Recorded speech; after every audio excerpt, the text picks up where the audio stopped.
Olá, vamos começar agora a segunda parte do bate-papo com o Tarcísio com o Leonardo Boff. Um papo muito inspirador sobre humanidade, sobre socialismo, sobre a terra, sobre a necessidade de incorporarmos a dimensão ecológica na nossa discussão. Se você perdeu a primeira parte, não deixe de ver. Acesse nossa página, assista e, como sempre, nos ajude compartilhando a entrevista. Se nós pararmos para pensar, as tentações desse poder levou a muitos das pessoas que estavam ou que chegaram ao poder por meio desse projeto vigoroso, que é o projeto do PT dos anos 80, tal, a uma situação de ceder a um fisiologismo, a uma conciliação, ao esquecer o trabalho de base. E isso está na origem de um dos problemas que a gente vive hoje, que é o problema da corrupção, que obviamente não está restrito ao PT, está longe de ser restrito a isso. Mas ele é um problema com o qual a gente precisa lidar hoje, não é? Eu acho que o PT e seus aliados, que tinham raízes populares, ajudaram muito a política. Sim. Mas quando chegaram ao poder central, aí se colocava uma alternativa. Você faz uma aliança com as bases de onde você veio, com os movimentos sociais, que é o teu suporte principal, ou você faz uma aliança partidária. Então, um presidencialismo de coalizão. E, infelizmente, Lula escolheu o caminho mais preguiçoso e mais tentador, que foi aliar-se aos partidos e fazer um governo de coalizão partidária. E rompeu a organicidade com os movimentos de base. Então os poderes se entendem. E os poderes começam, e o poder é, como já os psicólogos dizem, especialmente Jung, diz o poder é o arquétipo mais perigoso que está dentro do ser humano.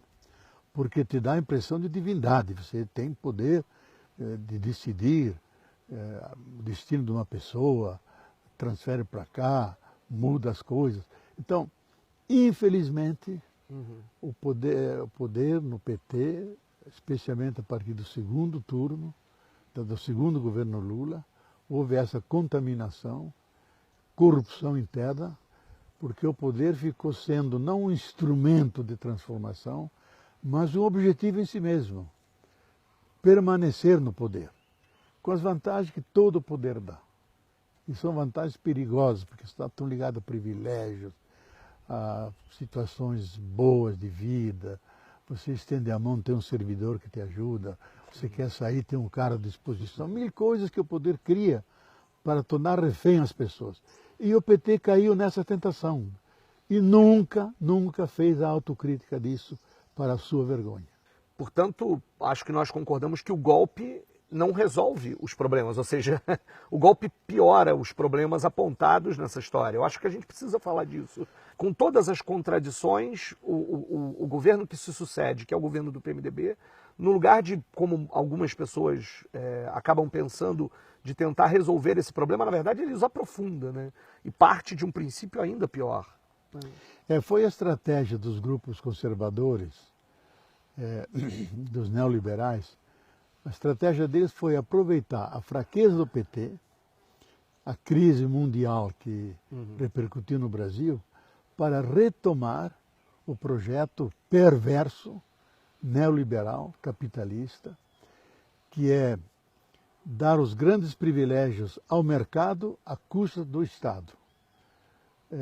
Permitir as privatizações e atacar os direitos sociais conquistados a duras penas, desde Vargas até hoje, em todos os âmbitos, seja da saúde, da educação, do salário, das aposentadorias, leis trabalhistas. Eles estão desmontando sistematicamente tudo isso. Eu espero que o povo, com a consciência que ele acumulou, e o sofrimento que chega à sua pele, ele resista, ele se rebele, ele vá para a rua. Temos que resistir por causa da justiça, por causa da ética, por amor aos humilhados e ofendidos, aos invisíveis da sociedade, que para eles é um peso morto, é o carvão que eles usam para a fábrica produtora de riqueza para eles. Então isso nós não aceitamos.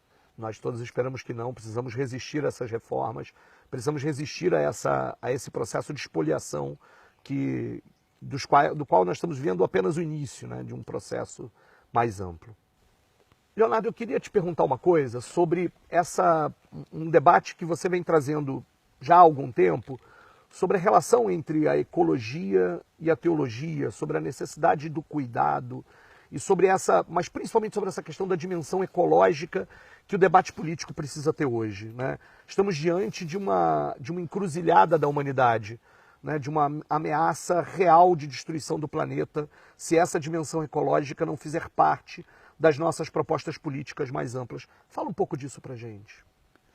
Olha, eu considero hoje a questão da ecologia como uma questão de vida ou morte da espécie humana e da nossa civilização. E eu lamento profundamente que no discurso político brasileiro e mundial essa questão entra de forma muito lateral, em termos do aquecimento global, de sustentabilidade que é fantasiosa, não é verdadeira. Eu cheguei a isso nos anos 80, a partir do princípio básico da teologia da libertação, que é a opção pelos pobres, contra a pobreza, a favor da justiça social e da libertação. Então eu disse, qual é o grande pobre hoje, que é explorado e até exaurido? É a Terra, o planeta Terra, cujos bens e serviços estamos sentindo os limites deles. Então, dentro dessa opção pelos pobres, temos que incluir o grande pobre, que é a Terra, e entender a Terra como as ciências de hoje entendem. Não como um planeta simplesmente inerte, mas um planeta vivo, Gaia, que não só tem vida em cima dela, mas ela mesma, a Terra, e Gaia é o nome mitológico grego para a Terra como geradora de vida. Que a Terra mesma é vida, ela é viva. E nós, seres humanos, somos aquela porção da Terra que começou a sentir, pensar e amar. É a visão que os astronautas nos transmitiram. Dizendo aqui de cima das naves espaciais, não há diferença entre Terra e humanidade. É uma unidade só. Então, nós somos responsáveis por esse pequeno planeta. Já está na Bíblia isso, no capítulo 2. A função nossa é cuidar e proteger o Jardim do Éden, isso, essa terra boa que herdamos do universo e herdamos de Deus. E hoje ela está ameaçada. O aquecimento global é simplesmente um sintoma, é uma febre que remete a uma doença. A febre não é doença, ela aponta para uma doença. Qual é a doença? E esse Papa, na sua encíclica sobre o cuidado da terra, da casa comum, diz, é a forma como nós produzimos e consumimos, que é extremamente individualista, perversa, sem nenhum respeito com a natureza e produzindo sempre duas grandes injustiças. Primeiro, uma injustiça social, porque cria poucos ricos e uma infinidade de pobres ao nível do mundo, e uma injustiça ecológica, devastando os ecossistemas, poluindo as águas, contaminando os ares, quimicalizando a nossa alimentação. Então, nós precisamos fazer uma revolução cultural. É a mais difícil de fazer, porque o capitalismo criou uma cultura do consumo, cultura dos bens materiais, e nós precisamos buscar uma cultura humanística de bens, eu não digo espirituais, da vida do espírito, ligados à solidariedade, ao amor, à compaixão, ao cuidado de todas as coisas. Isso nós temos que fazer, e eu acho que é um tema hoje que tem que entrar na discussão lá nas bases, desde as crianças, na escola, se ramificar como consciência coletiva.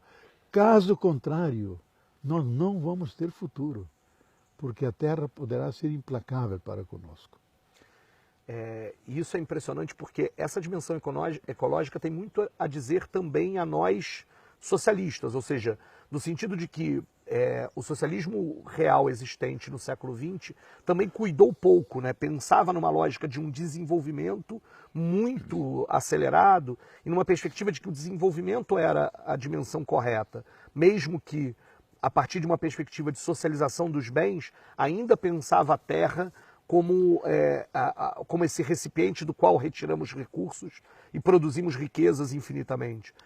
Por isso, acho que hoje muitos de nós têm tentado introduzir numa perspectiva de sermos ecossocialistas, no sentido de que também o socialismo precisa incorporar essa dimensão do cuidado da terra, do bem comum, né, numa lógica talvez da perspectiva comunitária, que parte das perspectivas do próprio Marx apresentava como utopia, como a ser atingido nesse processo, né? Para a gente ir caminhando, talvez, para o encerramento, eu queria te fazer mais uma pergunta. Eu tive ali o prazer de conhecer a sua biblioteca e vi várias imagens, várias representações de São Francisco de Assis.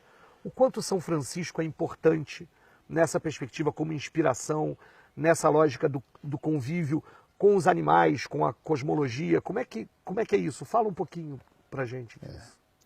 Olha, o Papa começa a sua encíclica com o hino de São Francisco, que é o hino ao irmão Sol, à natureza, e põe ele como protótipo do homem ecológico que considera as coisas com o doce nome de irmãos e irmãs, e que de fato somos. Se nós seguirmos o caminho dele, de respeitar todos os seres como irmãos e irmãs e tomar cuidado deles, vamos salvar nossa civilização ocidental. Então, São Francisco tem esse significado.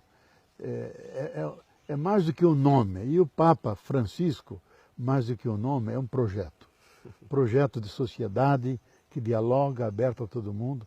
Projeto de igreja humilde, aberta, um hospital de campanha e não um castelo. Então São Francisco é inspirador. E ele é universal, não pertence nem aos franciscanos, nem à igreja, ele pertence à humanidade. Que é uma maneira de ser, junto com a natureza, não com o punho cerrado dominando, mas com a mão estendida para a carícia essencial. Esse comportamento nós precisamos, que é a razão cordial, que nos leva a sentir as dores da terra, das dores dos pobres, e aí sim redimir uma relação que não seja destrutiva, mas amante da vida e protetora de todos os seres. Leonardo, eu queria muito te agradecer por essa conversa fantástica, por essa aula, que eu espero que todo mundo que está nos assistindo também tenha gostado. Fantástico poder te ouvir, né? Fantástico poder estar aqui contigo e ouvir essas palavras na esperança de que muitos de nós e muitos daqueles que estão ouvindo possam incorporar um pouco dessa sabedoria, dessa perspectiva, dessa filosofia, dessa proposta que é política e que é mais do que isso, que é ampla de uma perspectiva humanitária, de que a gente precisa repensar e pensar todos nós como parte de toda essa luta de Gaia pela sobrevivência, de toda essa perspectiva de compromisso com os pobres, com os empobrecidos da terra e com a própria terra. Muito obrigado. Eu agradeço por essa conversa e gostaria que tomássemos a sério, e eu sinto como um imperativo ético de falar isso, que nós corremos riscos muito graves e que cabe a nós garantir a vida nossa, dos demais seres e um futuro para a Terra e para a civilização. Eu acho que a linha do pensamento que o PSOL, você Tarcísio pessoalmente leva, vai nessa direção. E devemos somar forças, se incorporem a isso. Elejam um homem tipo Tarcísio, que vai levar essas propostas, que não são só utopia, que eles obrigam a mudar a realidade no concreto, no lixo da casa, da água que tomamos. E isso vai dar um outro formato à nossa terra e vamos ser discretamente, genuinamente felizes nesse pouco tempo que passamos nesse planeta. Assim a gente está terminando mais esse bate-papo com o Tarcísio. Se você gostou, não deixe de compartilhar. O fundamental é que a gente faça as ideias se dissiparem, faça as ideias se espalharem pelo mundo, que mais pessoas possam assistir, mais pessoas possam ouvir isso. Muito obrigado a você que nos assistiu. Obrigado.